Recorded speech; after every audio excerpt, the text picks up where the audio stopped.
Welcome back. We're here with Yanks on the call for another set review, and we're going to be starting us off with the introduction to Murders at Karlov Manor. This is an interesting set with a bunch of new mechanics, returning mechanics, and really fun signpost cards. So today, that is what we're going to be going over, all of those, again, new mechanics to make sure you guys know what you're getting into, all of the returning mechanics, and the signposts so you guys know what you should be drafting and playing in your sealeds coming up in about a week and a half when the set releases. Welcome back, Yanks. Good to be back to talk about murder. Yeah, much murder. So let's start off with the thing that is the most exciting that most of you are here for, the new mechanics. So the first card we're looking at here is Case of Burning Masks. And we're going to be talking about the case mechanic, which is a new type of card that's never come out before. And it looks a lot like a saga, but doesn't quite work like a saga does. Yanks, you want to give us the rundown? Yeah, so a case, it's an enchantment like a saga, and it has three abilities, as you can see, separated by lines.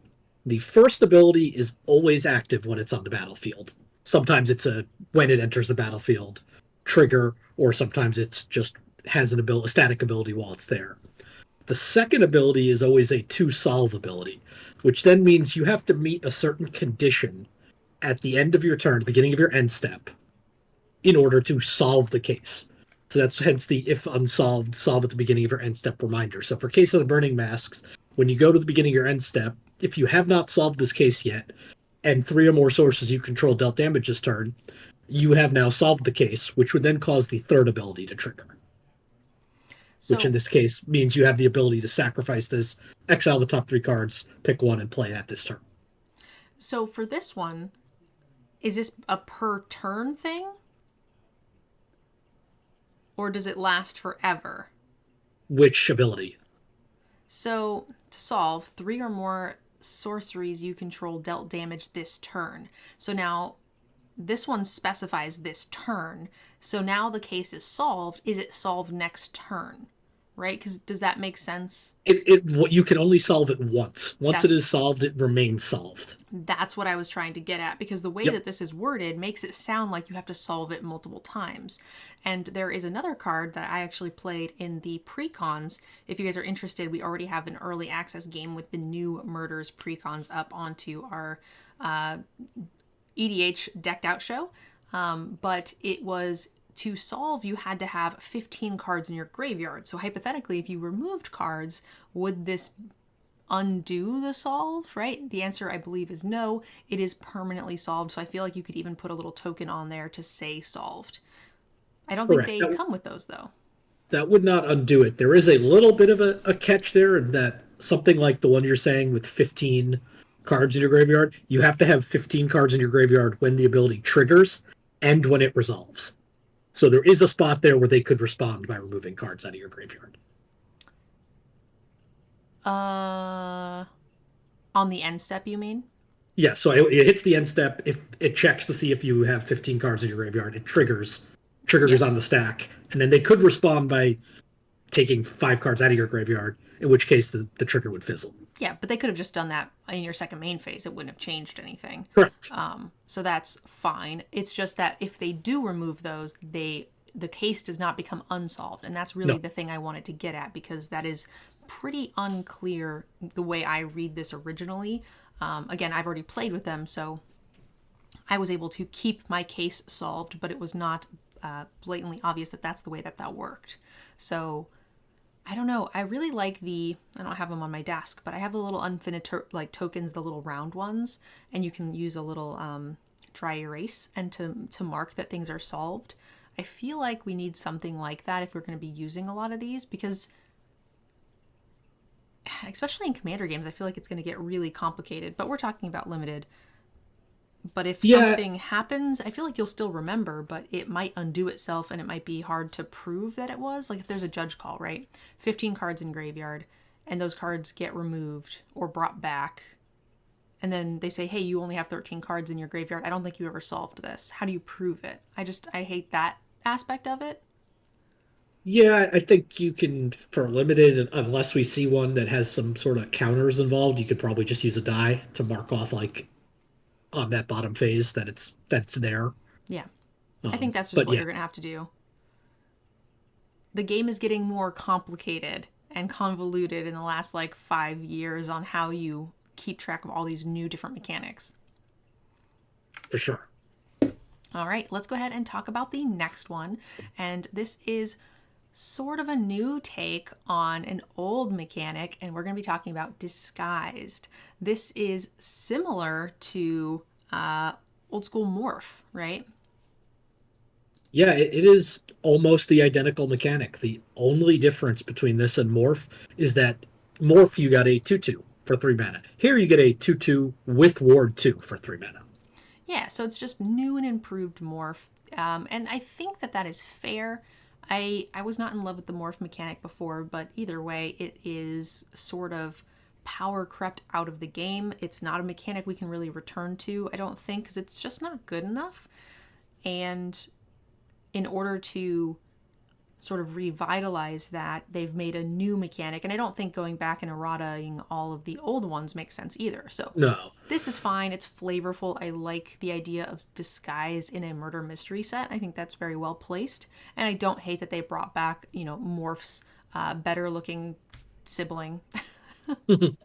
Yeah, so for anyone just, it's been a while since we've seen Morph in a standard set.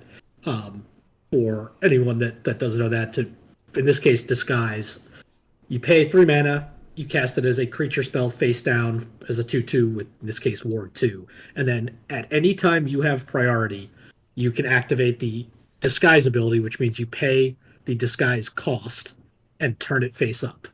And the important thing to note is people can't really respond to this. That's Correct. something that we have had in morph. So if they morph their guy into a 5/5 and you want to shock it in response, it is too late. Yep. You can't do that. So you need to do it before they get the mana to actually flip it over with morph or disguise. And there was one other thing I was going to say. Oh, yeah, you guys have seen it slightly more recently on Magic Arena because it was in the Cons of Tarkir Yes. remastered set that has recently released on Arena. So if you guys have been playing much limited on Arena, this is very similar to that. And if you want to check out more, if you can go play that, I think it's still active, right? Last I checked, it was a Yeah. couple days ago, but yeah. All right. So now we've gone Um, over case and disguise. I Let's. guess the one other thing I'll bring up with Morph that just is important for anybody playing in paper is at the end of a game, you have to reveal any Morph creatures you have that are face down Yeah. That's to going to your be opponent. complicated. People always forget to do that, and then judges get called, and it's icky. Yeah. The reason you have to do that is because they don't want you pretending that you have a creature when you top deck a land and then killing someone and then scooping your cards up really quick. So it's just to prevent cheating, essentially. You have to prove to your opponent that you did, in fact, have a creature. And because you've played that creature, it's sort of open information. So then you have to show your opponent. Yeah, I think they've toned it down a bit, but I know that used to be a game loss if you didn't do that. So Crazy. The next one is collective evidence. This is an interesting one. So let's talk about this creature actually has collective as evidence as part of its ward cost. I think we're going to see this mechanic in a couple of different ways. So collective evidence means that you have to exile cards from your graveyard with mana cost. So it's sort of like a delve is the closest thing I can come up with for a similar ability. yeah, collect evidence is always a cost. And yeah, Delve is a good comparison. Delve was an alternate cost that required you to pay X number of cards. In this case, the X is the mana cost of the cards. Yes. So again, the closest thing I can come up to. So if this one has ward collect evidence 4, not only would you have to, in order to target this, you would need to have a card that deals 4 damage or locks it down or whatever, but you would also need to have at least 4 CMC worth of cards in your graveyard. And if this is going to be a running theme throughout the limited set, you want to make sure that you're using those cards efficiently. You don't want to get rid of 2-3 drops out of your graveyard. If you don't have to, you want to try to get like a 3 and a 1 or something. Just you're not going to get change back. So it's going to be interesting trying to preserve your your graveyard cards for these costs. Because even if your deck doesn't have any collect evidence, theirs might, like this. Yeah, and it makes it interesting to see if we see any self-mill in this set. Things like that that might help fill your graveyard for this sort of ability or this sort of cost. Yeah. Okay, let's go ahead and move to Cloak. So this is a split card here that has exile any number of face-up creatures you control with disguise in a face-down pile. Shuffle that pile, then cloak them. Yikes, you want to give us the rundown here on Cloak? Yeah, Cloak is to disguise what Manifest was to Morph. It's the same. It ends with the same result. You have a face-down 2/2 creature with Ward 2, but it doesn't have to be a creature, and it's something else that is cloaking a card. So Manifest was always off the top of your library. Here it's shuffling them up. There's a few others that let you, pull stuff off the top of your deck and just put it face down as a 2/2. Once it's in play, it's the exact same as Disguise. If it with the difference of if what you have put face down is a creature when it's face up, you can turn that up by either paying its disguise cost if it has one, if it doesn't have one, you can pay its actual mana cost. So this card is interesting. So it's exile any number of face-up creatures you control. Then they have to have disguise in a face-down pile. Shuffle that pile, then cloak them.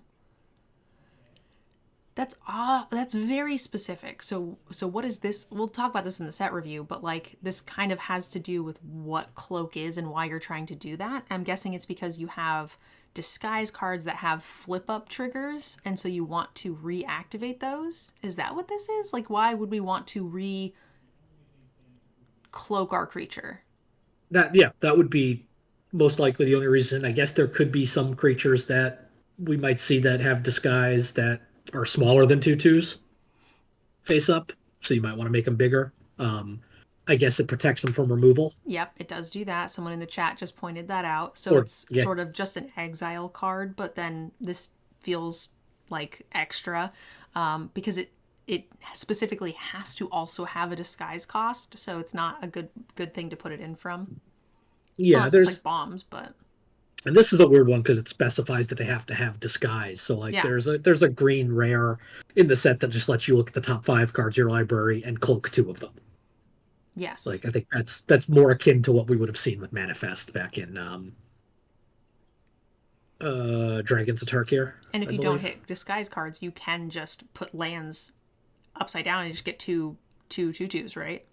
Lands, instants, or creatures without disguise that are allowed to flip up for their mana cost then. Yeah. Interesting. I feel like this card is really weird because it is so specific, so probably not the best use for Cloak for us, but it gives you guys a good idea of what it is. It's typically putting a card upside down. Closest that we can come up with as a comparison would be Manifest. I think that's a great comparison. Moving on to our last new mechanic, and that is a mechanic called Suspect. Up to 1 target creature. So a suspect creature is similar to like a goad. In fact, it actually gives it goad, right? A suspect. So a suspected card has menace and can't block. Interesting. Goad, if I remember right, requires it to attack. Yes. So there in the precons there was a card that suspected something, which gave it and it gave it goad. Oh, okay. It was weird. It was a suspect and goaded. Okay. And so I just remember having the suspect counter because the precon decks did have that, and then a goad counter on it. So I thought it was both, but it is not. So yeah, this is just menace and can't block. Huh. Yeah, it's a weird mechanic. Like I'm not entirely sure why by suspecting things makes it tougher to block. On both sides, it can't block, and it makes it harder to be blocked. Yeah. I'm not sure I understand the theme there, but... Well, I guess if you want to suspect your own creature, if you were the aggressor, then that's kind of cool. Well, if you're the aggressor, you don't want their stuff to block either. Yeah. I don't understand this mechanic quite as well. I mean, it's kind of like the fact that it has menace is one thing, but it's also just kind of a condition that it has for the rest of the game. So like, there are cards where it's something, but like if something is suspected, then exile it or something like that. Okay. So we've I know seen there's a things like that that are not usually, they don't usually affect the game, like a fate yeah, counter, or like yep, there was a human that you put a counter on it of some type, and then when that creature dies, you draw a card. There was like a legendary human that did that. But it's interesting because that particular yeah, counter didn't affect the game in any other way. yeah. The So fact that this counter has some other meaning is, or this exactly.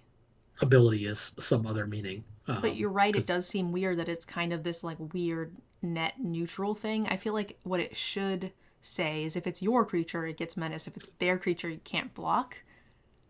sure, I think I would be happier with this ability. I mean, it would be obviously much better, but yeah. So the couple things I'm scanning through the release notes today, and it remains something remains suspected until it leaves the battlefield or another card says removes the suspected. Um, I don't want to. I guess ability. That's probably the wrong word technically, but we'll say ability for now.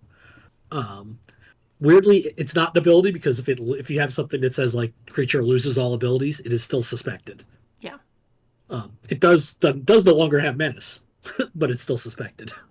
Oh, interesting. That's funny. Yeah. Um, Okay. yeah. Well, I'm sure we will see and understand a little bit more when we get into the set review. Yes. Let's go ahead and skim the returning mechanics. This one is going to be much easier, this category. So returning, we have Surveil, which is a theme for actually one of the precons, which is really cool. But Surveil is similar to Scry in that you get to look at the top card of your library, and you can choose to put it in the graveyard rather than put it on top or bottom. So it can go top or graveyard, and that helps with a lot of the other mechanics that you'll see, especially collect evidence. Yep. Thank you, Jinx. I think this would be a great mechanic to pair with those collect evidences, and it'll help you pay for wards and things as well. Anything to add for Surveillance? No, it's we've seen it before. Comes back every once in a while. Um, it's a good mechanic. I mean, everybody always tends to like Scry, and 99% of the time, Surveil is just better. Yep, it's good for graveyard synergies, which is always really fun. Let's talk about a very flavorful returning mechanic, and that is investigate. So we have cards that will allow you to investigate. They give you a clue token, which, similar to a treasure or a map that we just saw in Ixalan, clue tokens are pay to, sacrifice, and draw a card. And there will be other ways for you to use your clues. There'll be other clue payoffs. There's an entire clue pre-con deck that, is focused around this. So it's an interesting mechanic. Was it Tireless Tracker? Is like the big Love that bomb. card. Love that card. That's the big bomb that we've seen in history that deals in clue tokens. So not Yeah, something. because green drawing cards makes a lot of sense. Yeah. So not something we are unfamiliar with. You guys, I'm sure, have come across this if you've been playing recently. Finally, it's not on a lot of cards, but we wanted to throw it in here because it's not something you see in every set, and that is Prowess. So Prowess is a creature gets a +1/+1 counter when you play a non-creature spell. Not a counter. Sorry, +1/+1 till end of turn. I misspoke. Yep. +1/+1 till end of turn. So if you've played any standard modern Monastery Swiftspear, Monastery Mentor are like the two big uns that you see Prowess with. There was one recently that was reprinted in Brothers War, right? Swiftspear was in Brothers. Actually, both Swiftspear and Mentor were in Brothers War. What was the new uncommon that was Is It? That kind of replaced. Oh no. No, That's that Young made the one. Pyromancer's replacement. Never mind. Yes, that's Pyromancer's replacement. Yep. But similar, where it switched to Prowess Trigger. Yes, it was as a opposed to non-creature sorcery. Yep. Yep, made a 1/1 on non-creature spells instead of instant sorceries. That's where I got it confused. Third path iconoclast. It changed Pyromancer into the same triggers as Prowess, which is what got me confused. So those are pretty common. You'll see them in standard. I wouldn't be surprised to see a Prowess More prowess cards hit standard. It's tricky. Threat of activation on prowess is always scary. I mean, Even if you can play around the pump spells, it's hard to play around the prowess. So say, isn't there a crazy pump spell deck right now? Prowess fits right into that sort of theme. Yeah, I mean, it's got Mentor in it already. And I mean, Scamp is honestly the premium. I dealt 34 damage on someone on my turn 3 on the play. It was gross. Yeah, that's crazy. Yeah. 34 damage, and they had a plains and a tapped Triland. and I got them to like, minus 14. It's so dumb. Okay, let's go ahead and talk about, try to wrap this one up, keep it short because our set reviews are going to be long. Let's talk about the Signpost cards, guys. These are the archetypes that you will be drafting, playing sealed. We all want to get to our local card stores. We all are going to be playing on Arena. So these will be the different archetype pairings. We're going to go over those Signpost uncommons. These are typically the uncommons that tell you what those color pairings are trying to do, how those cards will interact with each other. And we're going to start with Private Eye. We'll, again, go over these again with the set review, but these we'll talk about in a little bit more detail. So other detectives get +1/+1 whenever you draw your second card each turn. Target detective can't be blocked this turn. So pretty strong overall. It's got great stat lines on its own.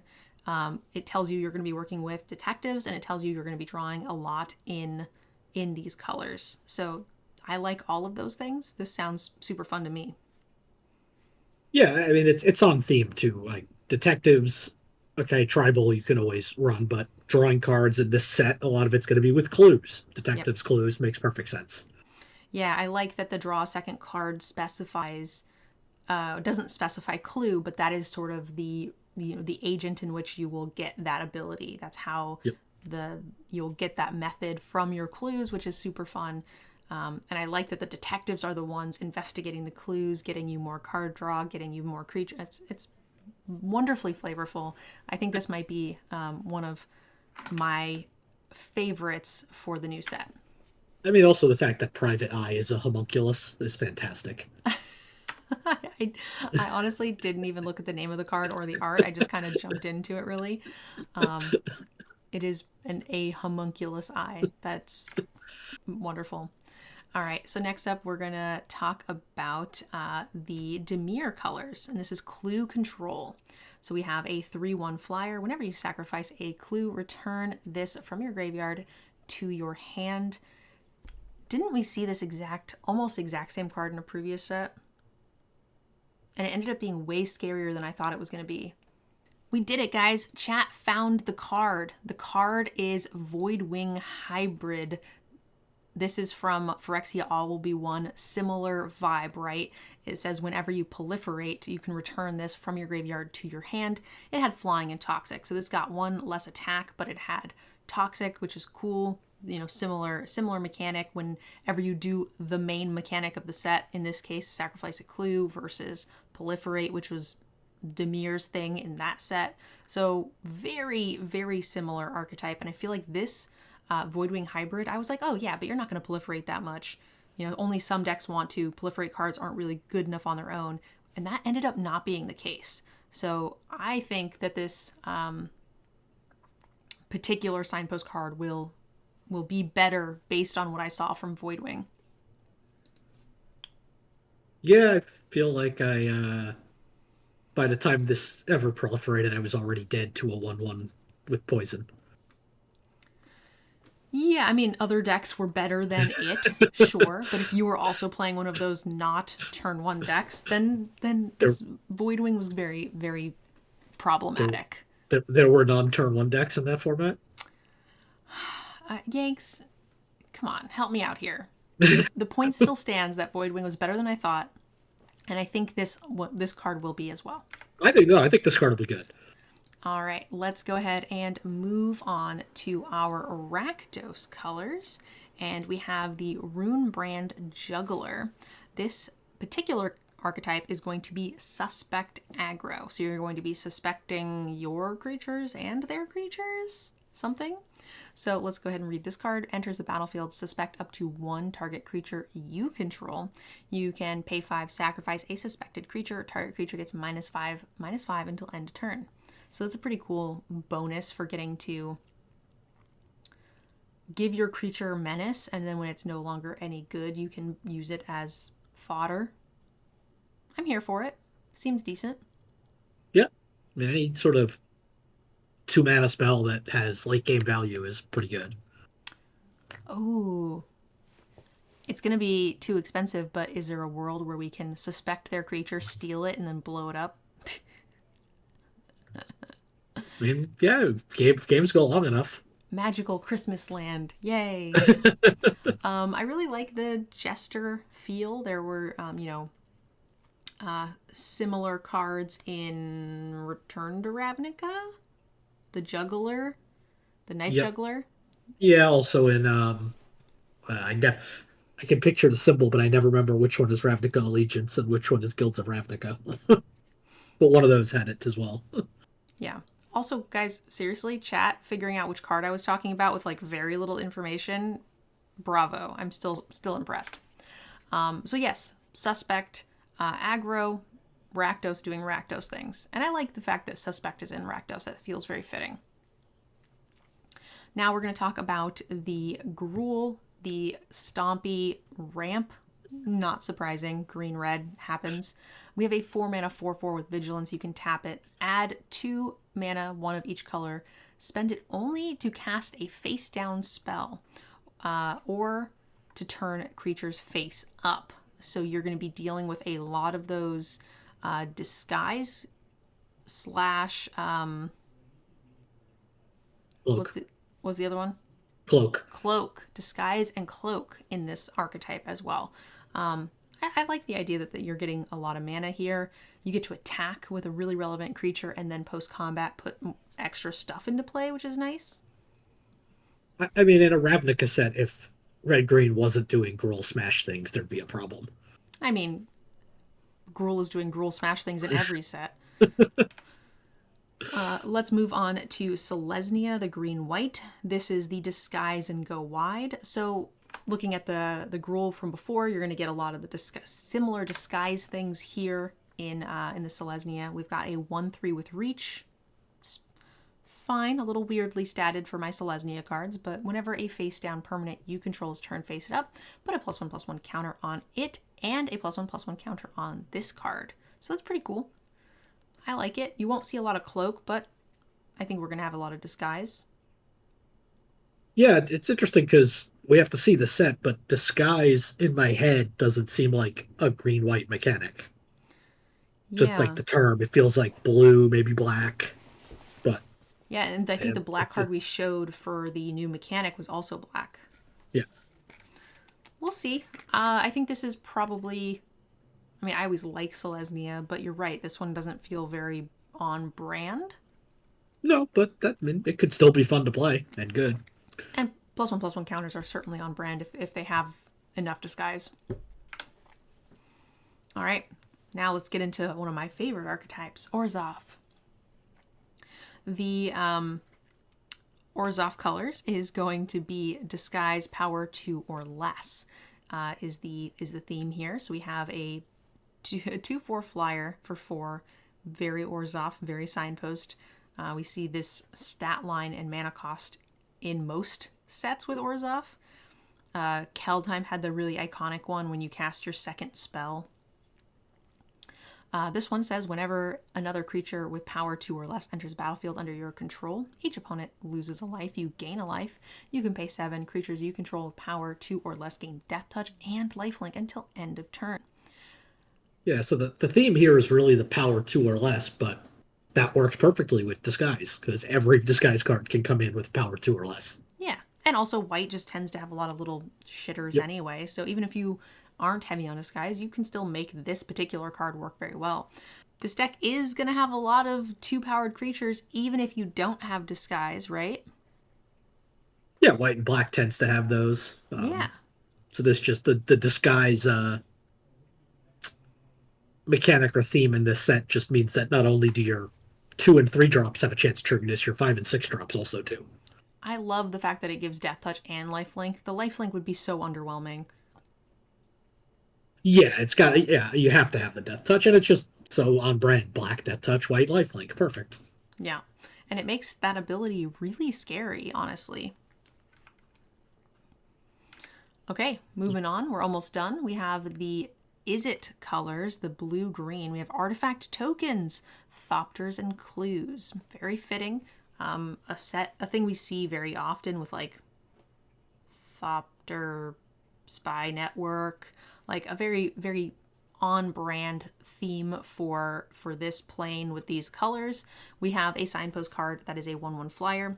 When it enters the battlefield, you can investigate. You get to make a free clue. Whenever you sacrifice an artifact, put a +1/+1 counter on this card.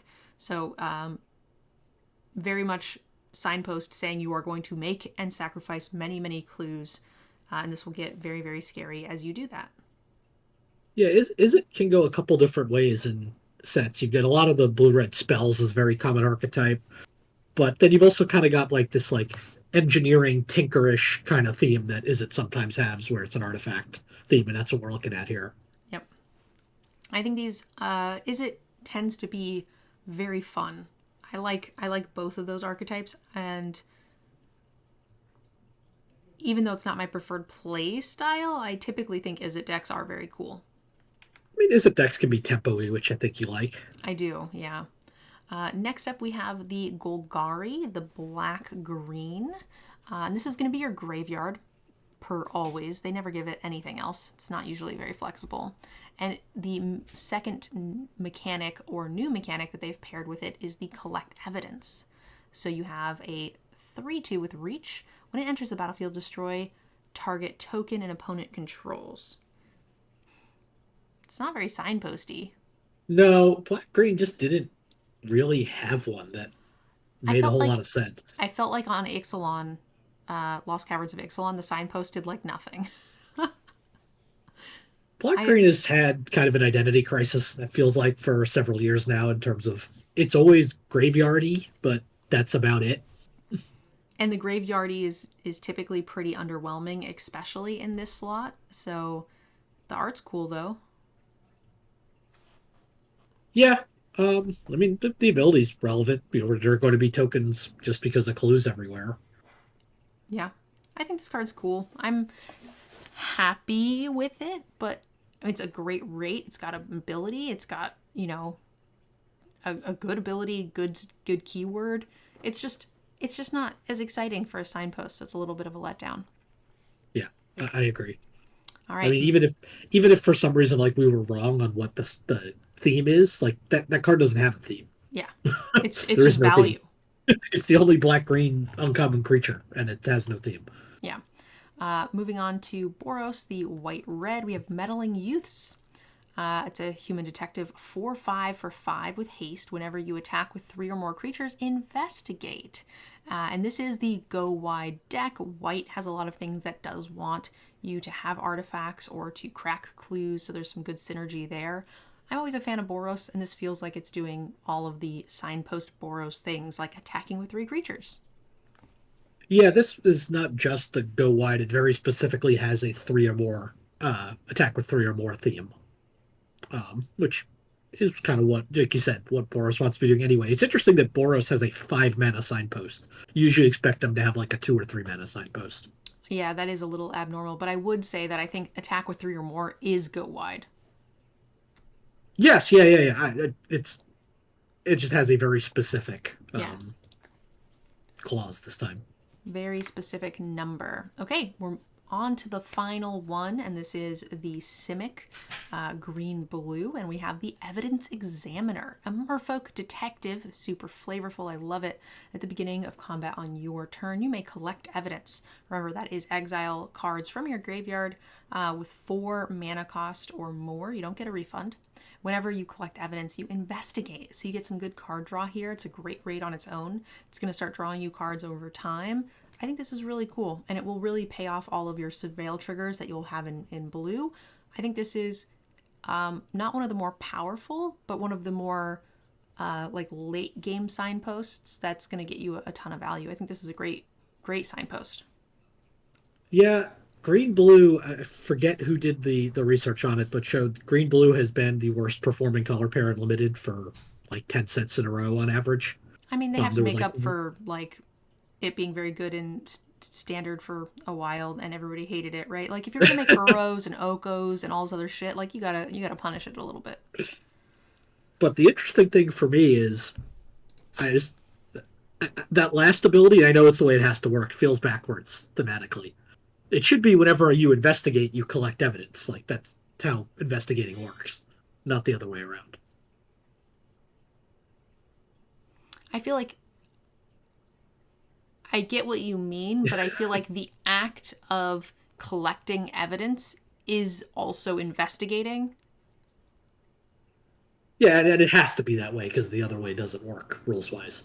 Yeah, so But I think you're doing those two things. One is not leading to the other. It is you're doing those two things because you are collecting evidence. You have investigated, right? yeah, fair enough. I think. I don't know. I feel like you can spin it. Yeah, you can. It's not completely wrong. It just in my head it sounded backwards. I don't My care. head's a scary Everything place. sounds better than fathomless descent and descended and descended and did. So I mean, this could say purple, pink ponies, and I would be like, yes, great mechanic. Yanks, what color pair are you the most excited about? Actually, I mean, I would say that green blue one seems interesting, but green blue's been so bad for so long. I don't think it's going to be. So I'm going to be good. So I'll probably go with blue black, the clue control. Clue control. I love clues. I will say I'm a sucker for clues. I think I'm really into this Azorius detective control clue mid range. That sounds super fun. That's the one you've got your eye on. God damn it! I hate you so much. Boo. Oh man, it's like bird puns all over again. All right, Yanks, thank you so much for joining us today. Anytime. All right, for those of you guys who are watching on YouTube, please leave us a comment and let us know which archetype you're looking forward to most. Like and subscribe if you enjoyed the video, and don't forget, come back and see us for all of our set reviews that we'll be doing. We're going to go over every single color, go over every single card, and give it a rating for limited, and we'll have all of those out before your pre-release. Thanks again for watching, guys. We'll see you next time. Bye!